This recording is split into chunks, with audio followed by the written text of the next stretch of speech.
Kerry, turn it over to you. Thanks, Jay. Appreciate that. Good morning, ladies and gentlemen. Thank you for the invitation. Brandon and I are honored to have an opportunity to appear before the Tuesday Club. And we look forward to engaging in a interactive educational program this morning. As I explained briefly before we went live to a number of the program chairs and the leadership of the organization, I'm embroiled in an emergency elder abuse case this morning. So my son and partner Brandon and I are going to do a team teaching approach here to the speech, because I will eventually at some point get called out of the speech to attend Zoom court. If you don't know, you should know the Circuit Court of Cook County, the largest unified court system in the United States, has been operating since shortly after the pandemic hit in the spring of 2020 on Zoom. And we literally go to trial on Zoom. We appear in court on a regular basis. And the technology has allowed the court system to, in some instances, move along relatively well, and in some instances, overcome the challenges of the continuing pandemic. Obviously, you're familiar with Zoom because we're appearing today, and the Tuesday Club appears by Zoom on a regular basis, as does many of the Senior Center events. We are honored and privileged to be the official law firm of the North Shore Senior Center. And we've worked with the Senior Center for many, many years in a variety of capacities, and look forward to a continuing relationship. So today we're going to talk about elder abuse. Regrettably, I'm here to tell you that elder abuse is an epidemic. It is an extraordinarily serious problem. It hits older adults in the pocketbook, it hits them in the head, and it hits them in the heart. Why? Because when an individual suffers from elder abuse, they're 300 times more likely to die an early death. And that's rather stunning, but the National Council on Aging tells us about that. And as Jay mentioned, some years ago, I was engaged in the law firm to rewrite the state of Illinois Elder Abuse and Neglect Act. And what that meant was that we drafted legislation. We met with members of the House and the Senate here in Illinois. I testified before the Senate and House committees, and ultimately that legislation was passed, and the governor signed those new laws some years ago. And we're going to talk today about some of those laws. We're going to talk about some recent laws that have been added to protect older adults.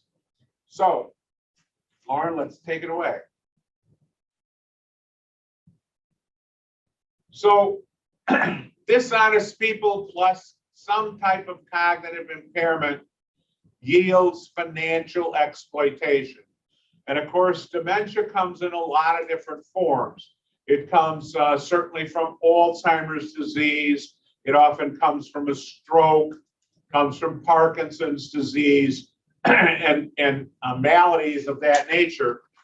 But when an individual is cognitively impaired and even slightly, and they run up against somebody that's dishonest, they are very likely to fall prey to some type of financial exploitation. And of course, that financial exploitation comes in a lot of different forms today. Certainly internet exploitation is one of the most prominent. We hear stories all the time anecdotally about people getting phone calls, the Nigerian Prince lottery. You won the lottery in Nigeria, send us $1,000 to pay the taxes and fees and we'll send you $1 million. Okay, obviously that's a scam. It's not going to happen. But these are real live problems that occur every single day, and thousands of seniors, millions in fact, are exploited on a regular basis. Next slide, please. So if we rely on the statistics from the National Council on Aging, you take a look, how many older adults are abused? Well, they estimate 1 in 10. That's just like stunning. 1 in 10 older adults have experienced some form of elder abuse. Some estimates range as high as 5 million elders abused every year. And one study estimates that only 1 in 14 cases of elder abuse are reported to authorities. Typically, elder abuse is not reported. Older adults are humiliated, they're shamed, and many older adults that are on their own don't want their families to know that they've been abused, because the family's response is, of course, if you can't take care of your own money and your own finances, you probably have to go into a nursing home. So that's a real problem in terms of underreporting of this serious crime. So who abuses older adults? Well, regrettably, abusers are both male and female. In about 60% of the elder abuse incidents, the perpetrator is family. So another horrendous scenario in the world of elder abuse, your loving family is looking to get into your pocket and into your wallet and into your bank. And this is a very, very serious problem. National Council of Aging reports that 2/3 of the abusers are adult children or spouses, even a little harder to believe. So, the next question is, what makes an older adult vulnerable to abuse? The number one issue, social isolation. So stay active, stay engaged. And of course, some type of cognitive impairment that I mentioned at the outset of our presentation.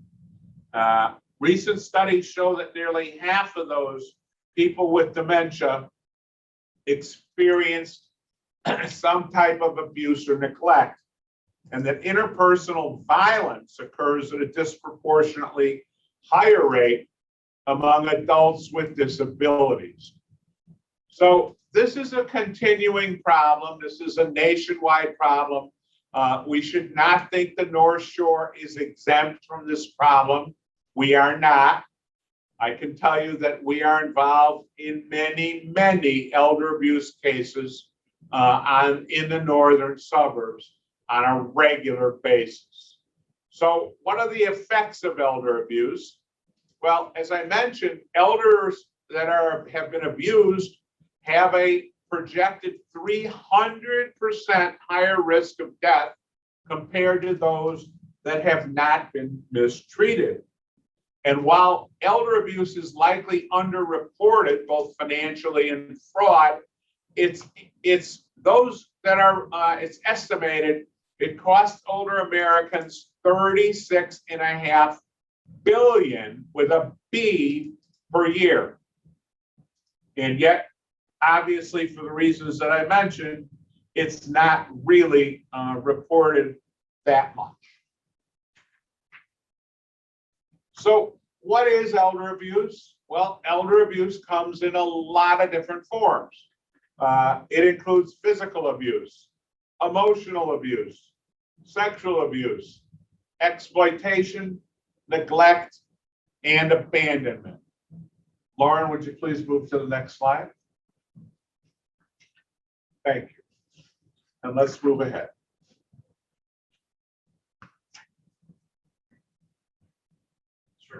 So we're going to now evaluate elder abuse in the context of a hypothetical we've created.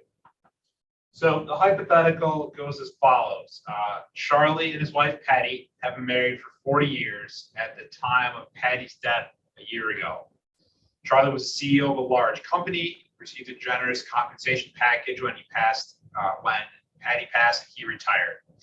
2 months before Patty's death, Charlie suffered a stroke and was hospitalized. Charlie's mental capacity was affected by a stroke, as well as his ability to walk more than a short distance. He immediately enrolled in a stroke rehabilitation program at the local hospital. After Patty's death, Charlie continued to live in their Chicago condo on his own while handling all of his personal and financial affairs. Charlie had no children and only one sister, Sally, but she had never been involved with his financial affairs and lived far away in California. She was aware, however, that she was named his successor agent after Patty under his healthcare and property powers of attorney that Charlie had signed 5 years earlier when he updated his estate plan. When Charlie began his rehabilitation program, he met a young, attractive personal trainer, Amber, who was assigned to assist him. Amber had six-pack abs and a 7-year-old daughter. After Patty's death, Amber took a special interest in Charlie. One day after rehab, Amber asked Charlie to help her replace a light bulb at her nearby apartment. From then on, Charlie's handyman skills resulted in frequent visits to Amber's home after rehab sessions. Soon after, Amber asked Charlie to co-sign a car loan so she could get a new Audi SUV. Charlie readily agreed. Eventually, Amber and her daughter stayed at Charlie's condo more than at their own apartment. 5 months later, Amber suggested that Charlie execute durable powers of attorney, naming her as the agent, since Patty's no longer able to help, and she was right here in Chicago, and not far away like his sister. Charlie agreed and was immediately swept away by Amber to a nearby attorney who had previously been contacted by her. He had already drawn up the powers of attorney for both healthcare and property based on the information provided by Amber over the phone. During the brief office visit, the attorney asked if Charlie wanted to appoint Amber agent for both healthcare and property decisions, to which he said yes. The next day, Amber changed the beneficiary on 3 of Charlie's life insurance policies from Sally to herself. In the next several months, Amber withdrew large sums of money from Charlie's bank accounts, using $450,000 of his assets to purchase a lakefront vacation home in Michigan, $20,000 of his assets to purchase savings bonds for her daughter, and $75,000 of his assets to pay off her Audi SUV. Later in the week, Sally got a call that Charlie was in the hospital. She immediately flew to Chicago to visit him. At first, the hospital staff refused to discuss the situation because someone else was power of attorney. Sally produced a copy of the power of attorney created 5 years earlier so that they would share information with her. Still, they considered Amber to be the agent with authority to make healthcare decisions since the power of attorney naming her had been signed more recently. Charlie's sister arranged a consultation with an attorney to discuss her concerns about Charlie and what could be done to protect him from financial exploitation. So these are the kinds of situations that we see on a very regular basis. In this instance, the alleged abuser is the trainer. We see a lot of circumstances in which the abuser is a caregiver, left alone with an elderly gentleman. And one thing leads to the next, and all of a sudden he's signing documents, giving her the house, giving her his bank accounts, things of that nature. And much like the situation here with Charlie and Amber, all of a sudden, I call these cases love at first sight of his wallet. That's what this is really all about. So let's move to the next slide, please, Lauren.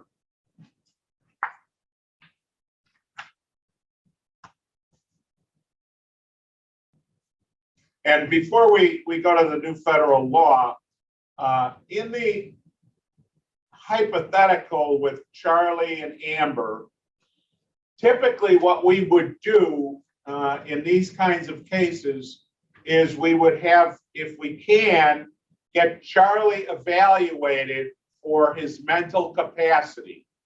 And many times, 99 out of 100, the doctor will conclude that Charlie is not able to manage his affairs, and we will go into the circuit court of either Lake County or Cook County, certainly the North Shores of Cook County, other than obviously up Lake County, Highland Parkway, and ask that a temporary guardian be appointed. And we'll talk about that a little bit later. That temporary guardian would be a judicial determination that Charlie needs a guardian to make decisions for him and basically freeze his assets. Okay? We want to freeze his assets so that Charlie has the money for his own health care. Because I can't tell you how many cases we've been involved in which we get the call too late. The horse is out of the barn. The money is gone, and the abuser is often on an airplane back to Eastern Europe on a regular basis. Boom, gone. So should you become aware that a family member, a loved one, a friend may be the subject of exploitation, jump on it. Don't wait.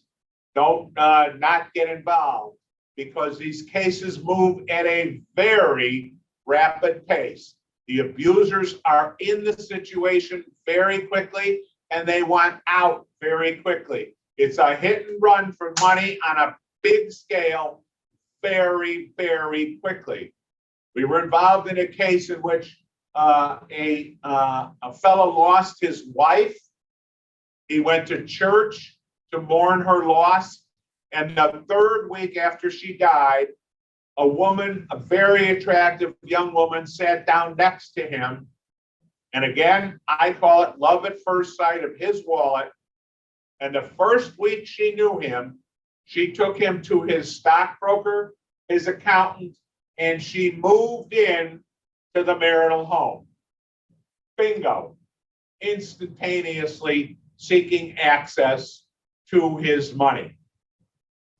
So these cases, as I've said, they move at lightning speed, and it's imperative that you get in a lawyer that knows what he or she is doing immediately, because speed is critically important to offset the abuse, which is moving again at a very rapid pace. To add one thing, as Kerry said, our first step is typically going to be to get a medical exam to, as he said, 99 out of 100 times indicate that Charlie would not have capacity to make these decisions on his own.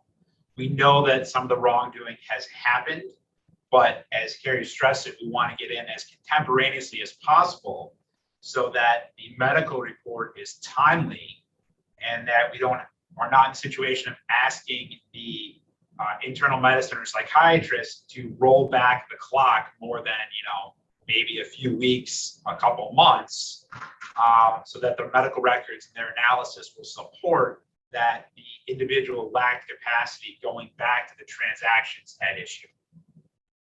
The law in Illinois requires that if we go in and ask that someone be declared a disabled person and that they have a cognitive impairment affecting their ability to make their both health care and their financial decisions, the law requires that the medical report be written and based on an exam not less than 90 days before the case is filed.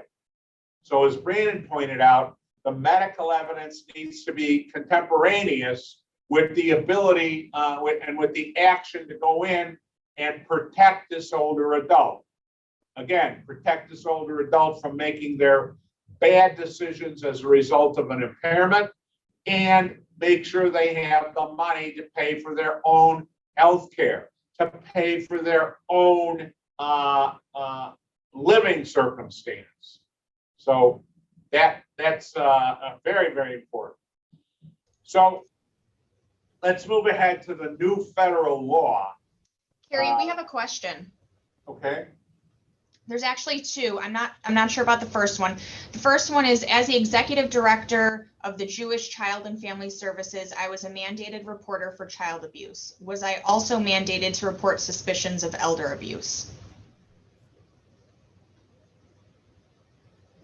Well, in Illinois, most everyone that holds any form of a license that's issued by the state of Illinois, so that could be literally a cosmetologist to do your hair, a podiatrist to take care of your feet, and everything in between, social service workers and the like, are mandated reporters. The only exclusion and exemption to mandated reporters are lawyers based on confidentiality and bankers who fought like hell to prevent them from being mandatory reporters. And of course, bankers are uniquely situated because more often than not, an abuser either is going into the bank or getting access to someone's funds via their financial institution. So generally, anybody holding a license issued by the state is a mandated reporter. Okay, and then we have a question from Ron. How can I correctly get involved should I become aware of what might be elder abuse of someone who is not a family member? Who should I contact, and does the senior center offer guidance and direction? Yeah, that's a great question.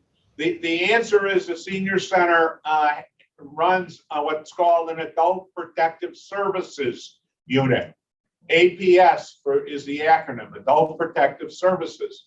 And you want to reach out to the Adult Protective Services unit at the North Shore Senior Center and report that elder abuse if you believe it to be true. If you report in good faith, you're totally immune from any wrongdoing. And so that's significant. And if you call the senior center, the process is that they employ very capable social service employees, social workers, and they will send out a social worker to literally knock on the door.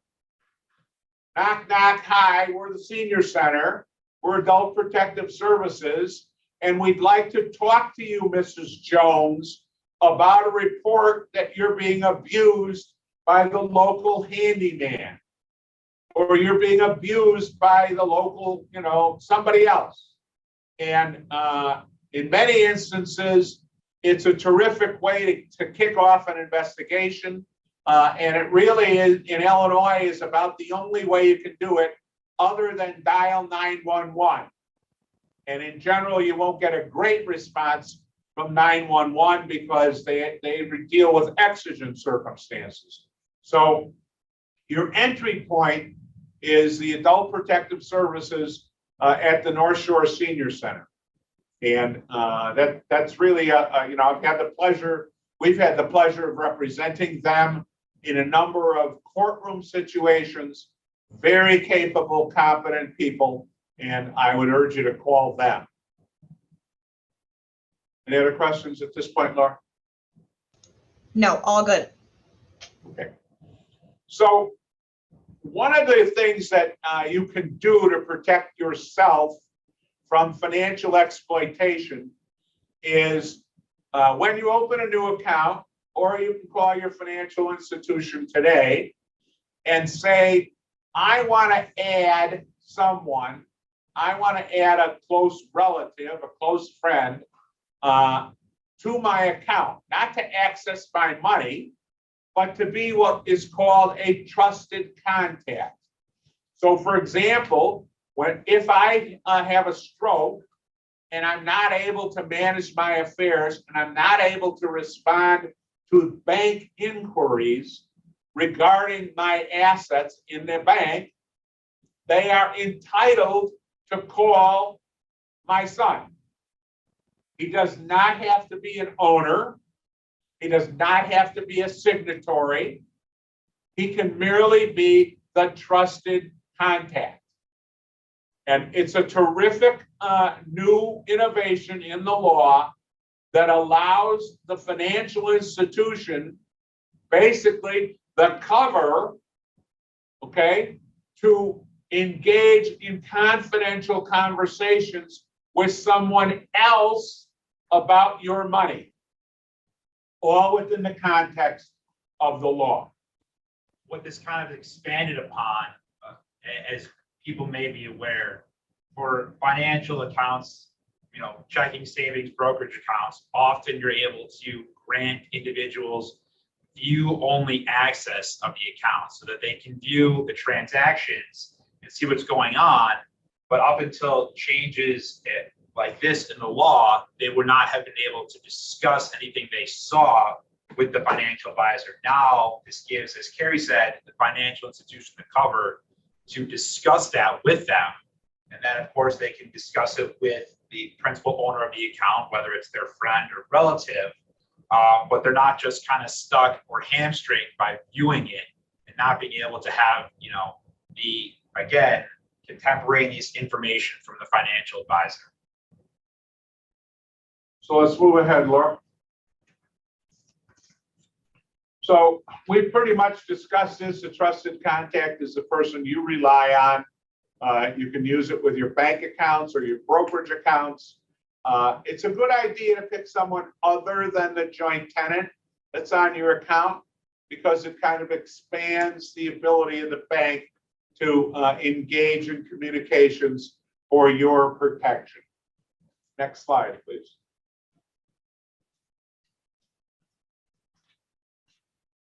Sure. So this is more recent. Stanley, who was the co-creator of many fictional superheroes, died in late 2018. The story goes that seemingly he took a downward turn after his longtime wife passed away the prior year in 2017. His manager, Miss Morgan, forced him to record videos that were later published online, speaking highly of his relationship with her and putting down claims that there's anything questionable going on after April of 2018, in which his well-being was put into question. In 2018, a restraining order stated that Ms. Morgan prevented him from seeing family and friends, trying to control his money and business affairs. In 2019, felony charges of theft, embezzlement, forgery, fraud were filed against Ms. Morgan for claims against an elder adult, and false imprisonment charges were filed as well. Misdemeanor count alleges elder abuse. So in this instance, as we've kind of said, Stanley was, married for a very long time. When his wife passed away, his longtime manager, unfortunately, saw a vacancy and saw an opportunity to insert herself in that position and insert herself in order to receive the benefits that were previously being provided to his wife should he have predeceased her. Luckily, in this situation, because he was a public figure and because videos had been put forth, people were able to tell that he was having some cognitive decline and bring the appropriate parties in to help him. Mainly, it was brought into the court system and to the police. But the kicker here is that, he was a public figure, which allowed a lot of people to see what was going on and help him out. That's not the case with everyone. We only hear about, the highly publicized, the Britney Spears, the Stanleys, the Ernie Banks, those we'll talk about.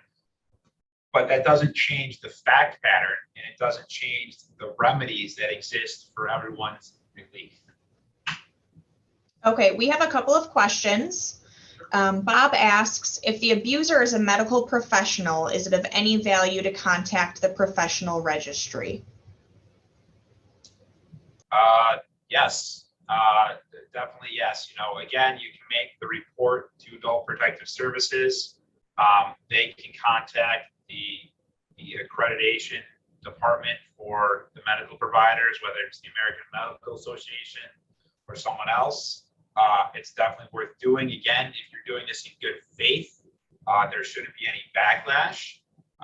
But you want to make the parties aware that this individual, again, if they're doing it to one person, odds are this is not the first time, and you may be helping others around you. Just contact the Department of Professional Regulation, State of Illinois. Okay, we have a question from Don. He asks, what is a typical example of physical abuse? Typical physical abuse is often beating people on their legs so that nobody can see the bruises when people put on pants. And that's often I guess, a common physical abuse scenario. I think the other most common physical abuse, that kind of changed a little bit is the isolation aspect. If someone is elderly and they have some type of physical impairment in which, the exploiter can isolate them, physically isolate them, in their home, not prevent them from taking their car, not prevent them from getting on the train, not calling a taxi. We believe that would probably constitute physical abuse as well. Great. Lou asks, when a social worker comes knocking, do you allow someone else in attendance during the interview? I think that it depends which side of the equation you're on. If you're hoping to prove that the abuse is occurring, then the answer is you probably want somebody to corroborate the abuse. Regrettably, there are circumstances in which the abuser interferes with the interview. So, kind of really depends whose ox is being gored. Those interviews are not recorded. And so, they regrettably, I think, saying again, can be interfered with. It depends if you're trying to support it or oppose it.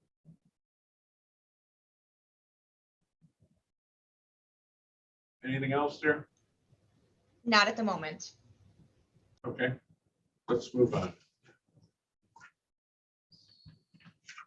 So one of the, and it appears to be, it's certainly controversial. The question is, was Ernie Banks abused? And by all accounts, he was, to the extent that he was cut off from his family and a new estate plan was done for him. And I just got a message that I need to leave for this emergency elder abuse court appearance down the hall. And I'm going to turn the floor over to my partner and able colleague, Brandon. Excuse me. I'll be back when I can. All right.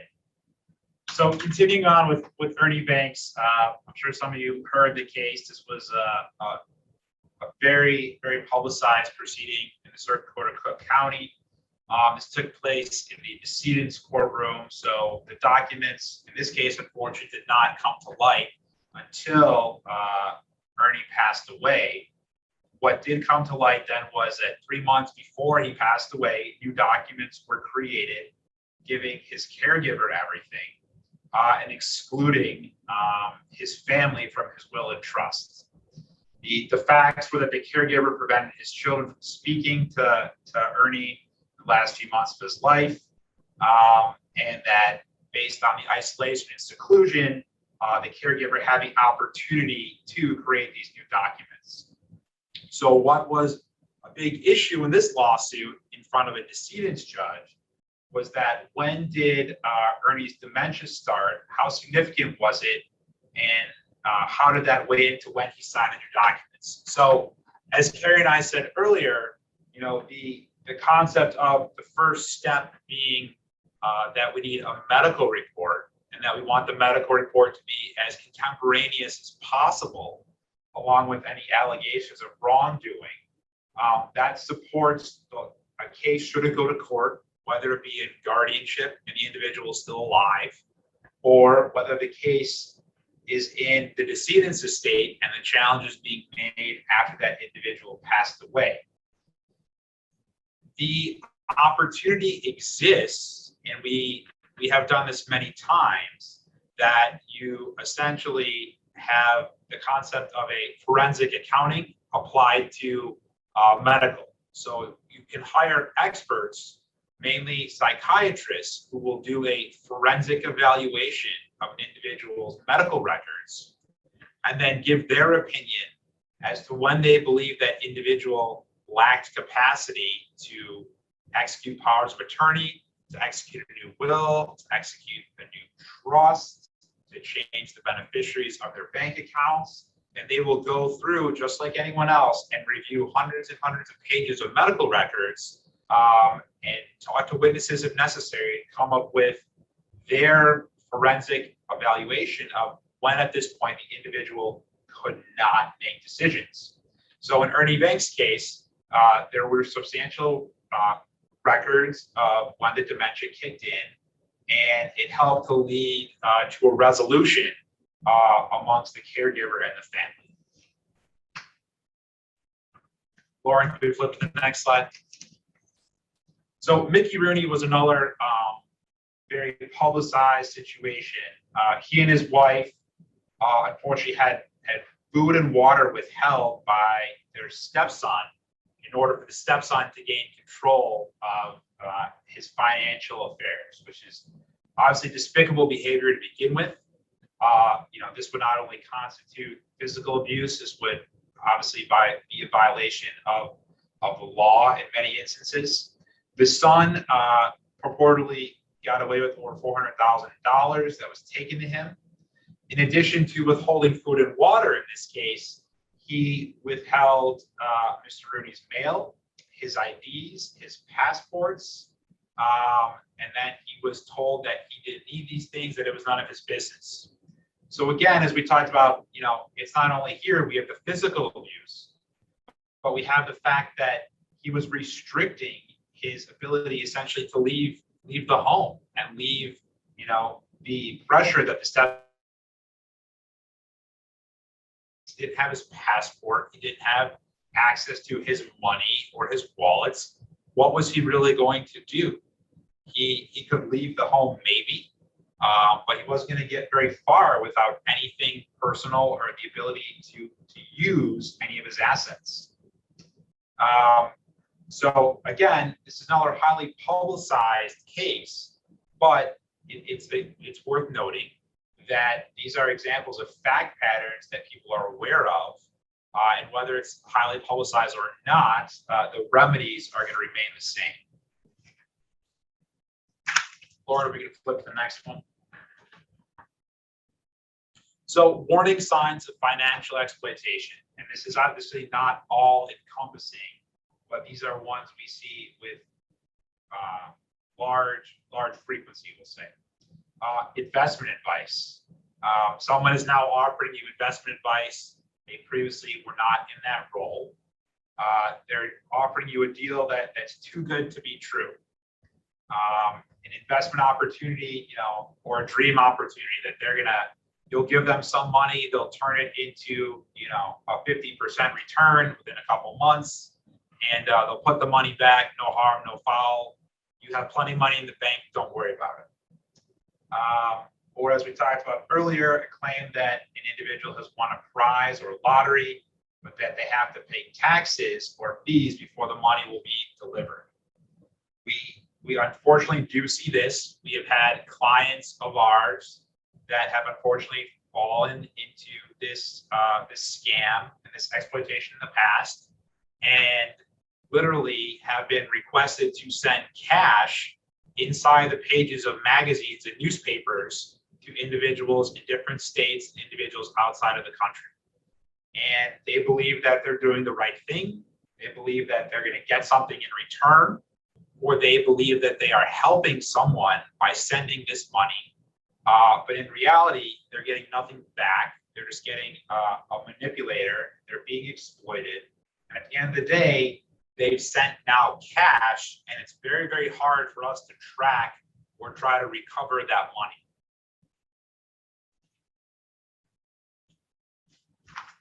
So a stranger has quickly become a close friend. Our hypothetical kind of touched on this, that, you know, someone in rehab, someone in church strikes up a relationship shortly after the passing of an individual, or a traumatic event, or a medical complication that would leave them susceptible, whether it be emotional, physically, or both, to a new relationship being struck up, and that individual showing a new and increased interests in the individual, presumably who has more money than them.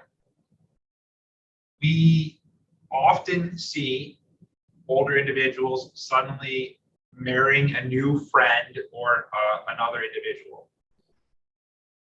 The ability to make decisions and poor decisions, or bad decisions, if you want to call them, remains with everyone until they are deemed by a court or by a physician that they lack capacity. So what we often say is anyone with capacity can make bad decisions. That's up to you. However, once it's under the scrutiny of a doctor or a judge, it's going to be run through with a fine-tooth comb. If the case ends up in guardianship and someone is found to be disabled under the law, one of the rights that is taken away is the right to contract, including the right to get married.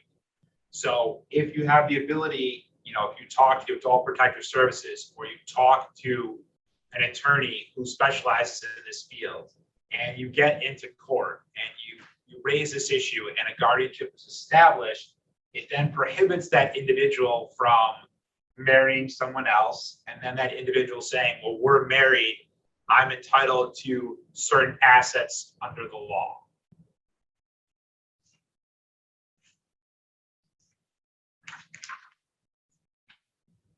So requests for personal information.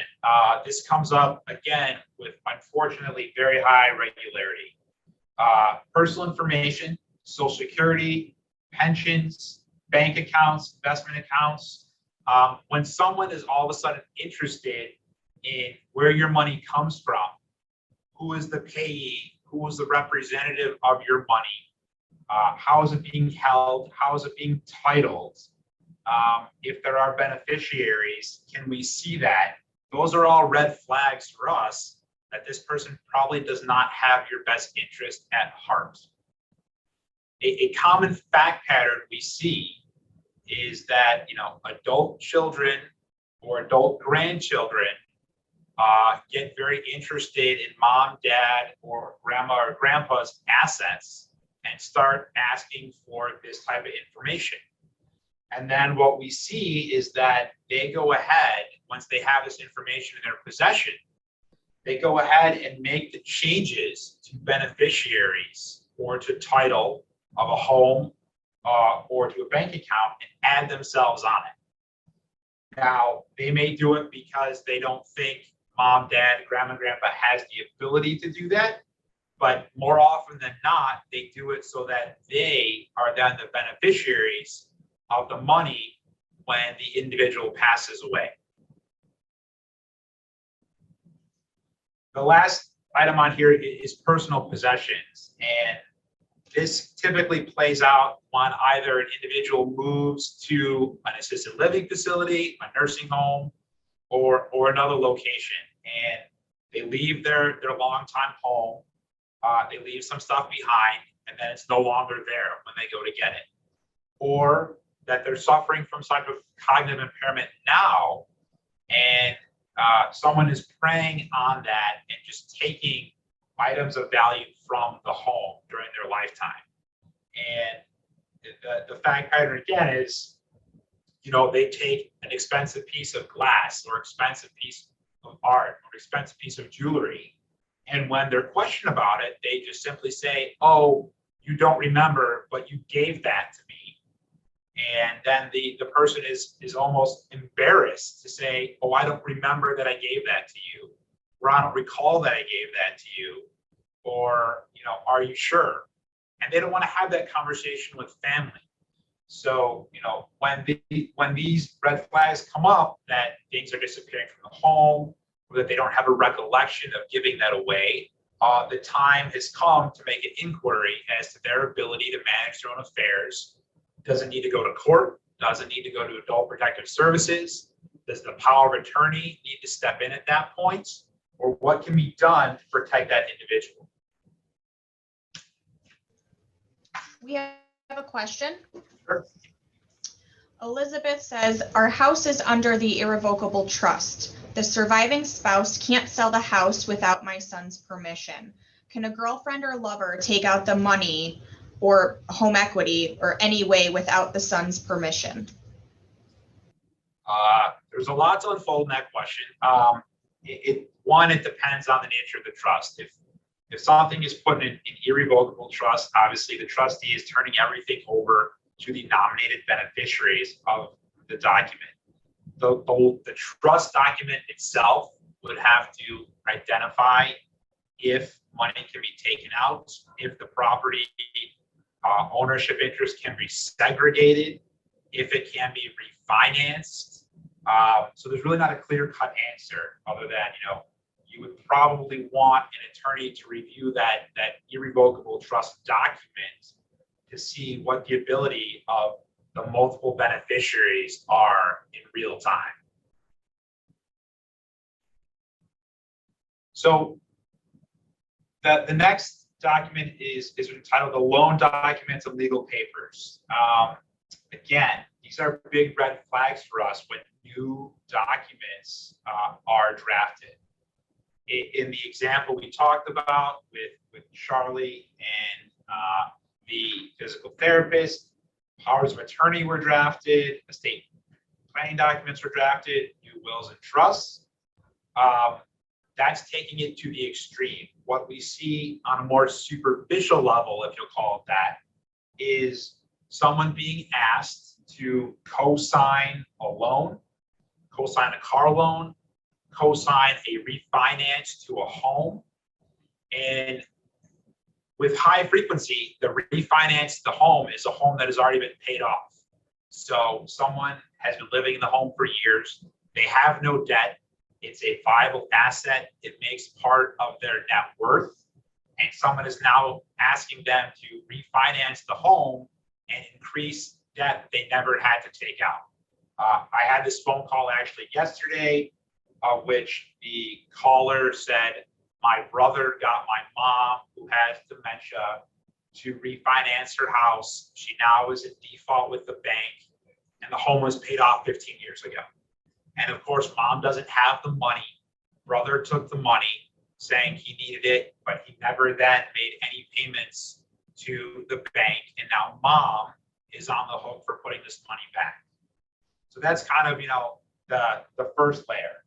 The next layer is when people get a little bolder, as our hypothetical showed, they're taking someone to a lawyer to sign these documents, whether it be a power of attorney, whether it be a change in deed, whether it be a new trust, or whether it be a change in beneficiary forms.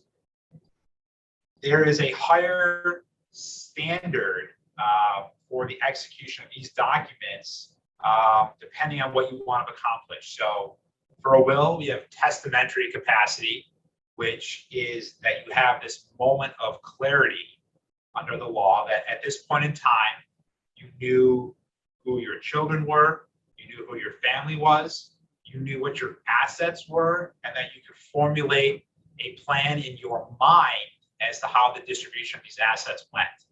It sounds like a high standard. It's actually a very low standard. In terms of the execution of powers of attorney for property, the standard is somewhat higher. We usually refer to it as contractual capacity.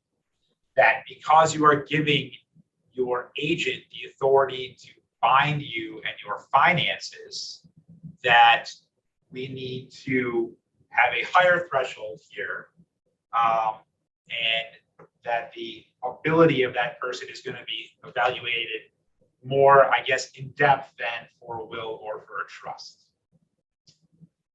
The last thing that is very important on this page is the changes to beneficiaries. We live in an electronic world, as evidenced by our meeting today. Quite often, banks, brokerage firms, financial firms will accept change of beneficiary forms via email, via fax, via scan.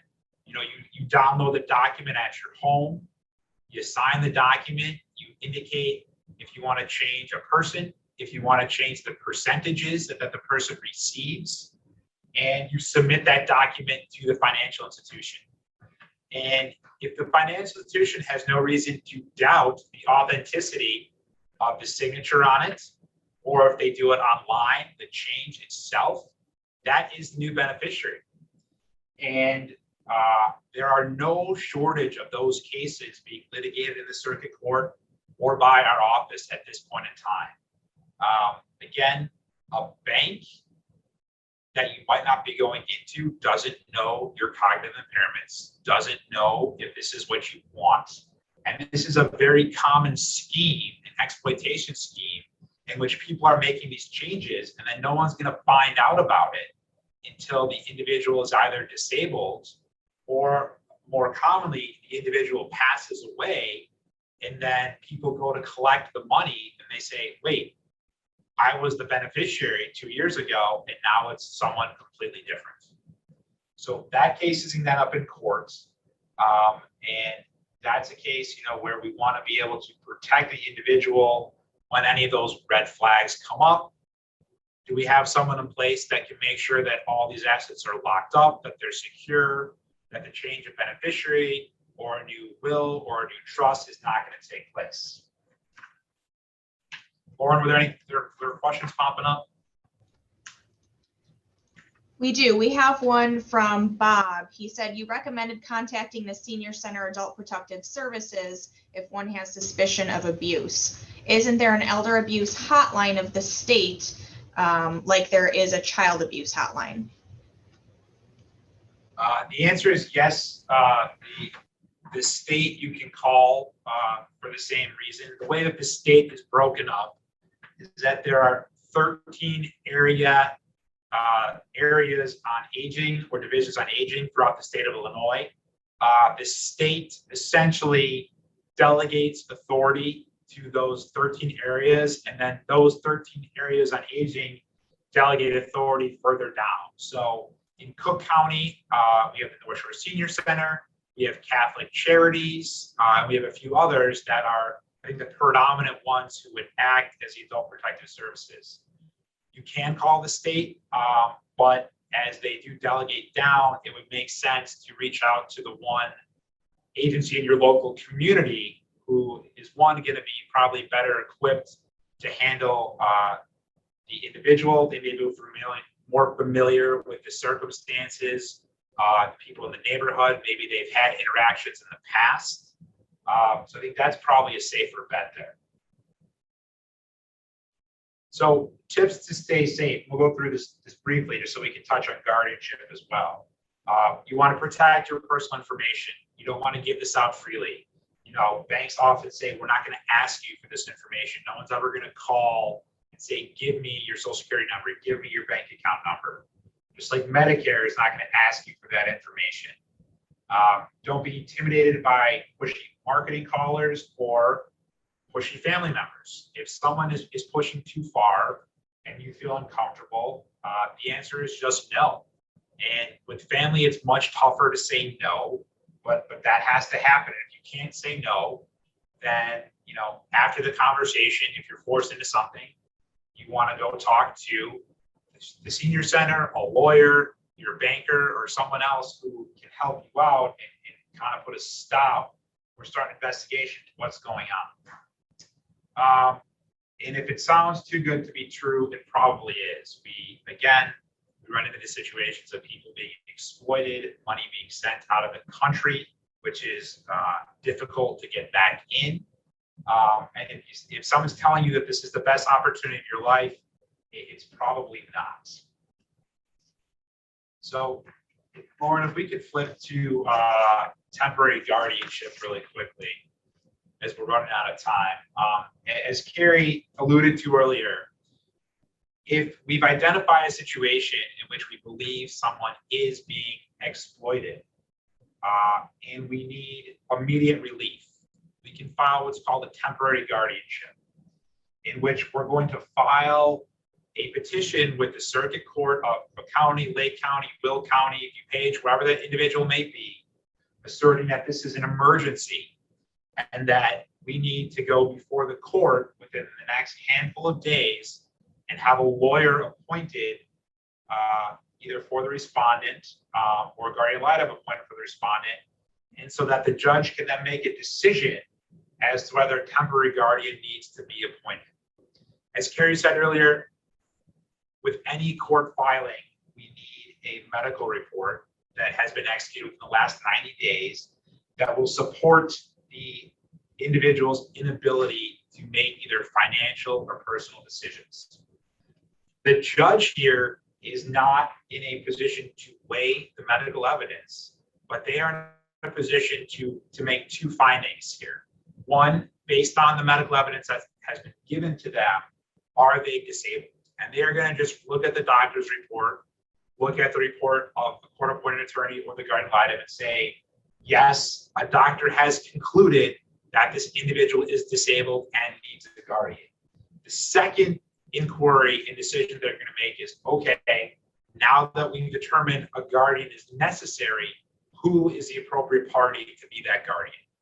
And that the second inquiry is where we get a lot of litigation. There's often competing interests and competing parties, whether it be mom, dad, mom against their kids, grandparents, cousins. That is where we see the fighting and the mudslinging taking place. So on the next page, we have briefly powers of attorney, and we would always recommend that powers of attorney be put in place to try to avoid a guardianship situation. I know we're running out of time here, as I see Jill on the screen. So all I would say is, in terms of the power of attorney and guardianship, if a valid power of attorney exists under Illinois law, a guardianship case is not necessary. So the takeaway is we have estate planning tools that can prevent the exploitation, assuming it's the right person, someone you trust. If that doesn't work, we have APS, we have lawyers. If the red flag is raised, these are the entities that you should reach out to who can provide you with some immediate relief. And I will leave it at that for the moment.